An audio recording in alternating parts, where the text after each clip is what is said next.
MLC కవిత BJP వదిలిన బాణమని విమర్శించారు Congress party senior నేత మధుయాష్కి గౌడ్. బతుకమ్మ పేరుతో ఆమె బతకనేర్చిందని అన్నారు. బీజేపీ డైరెక్షన్ లోనే కవిత పనిచేస్తున్నారని చెప్పారు. ఇక్కడ బీఆర్ఎస్ వీక్ అయితే బీజేపీ బలపడుతుందని చెప్పారు. ఇక అదే కోణంలో లేఖ అంశం తెరపైకి తెచ్చారని చిట్చాట్లో ఆరోపించారు మధుయాష్కి గౌడ్.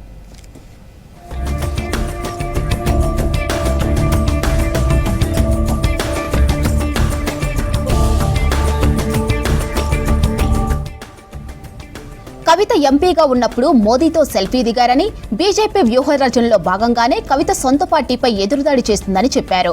ఇక జాగృతి పేరుతో దోచుకున్న సొమ్ము దాచుకోవడానికే జాగృతి బలోపేతం చేస్తున్నామంటున్నారు. కేసీఆర్ జాతిపిత కాదు పిశాచని ఆరోపించారు మధుయాష్కి. కవితను చేర్చుకునేంత దరిద్రం కాంగ్రెస్ పార్టీకి పట్టలేదని చెప్పారు.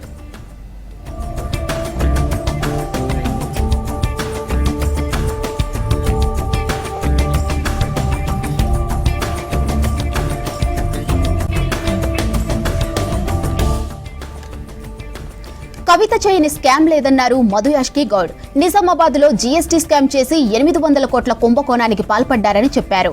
అవినీతిని కప్పిపుచ్చుకునేందుకే డ్రామా మొదలు పెట్టారని ఆరోపించారు మధుయాష్కి. జాగృతి ఆధ్వర్యంలో స్కిల్ డెవలప్మెంట్ పేరుతో ట్రైనింగ్ ఇవ్వకుండా నిధులు దోచేశారన్నారు. జాగృతి ఓ అవినీతి సంస్థను విమర్శించారు. కవిత లేడీ మాఫియా డాన్ అని విమర్శించారు మధుయాష్కి.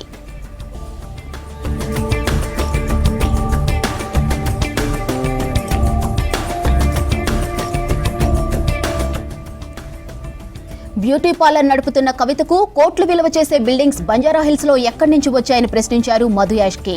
బంజారాహిల్స్ లో ఆమెకు 2000 కోట్ల విలువ చేసే ఆస్తులున్నాయని చెప్పారు.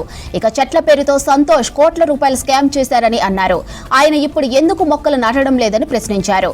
బీఆర్ఎస్ అంటేనే బందిపోటు దొంగలని, వాళ్ల స్కామ్ పై విచారణ జరిపించాలని కోరారు మధుయాష్కి.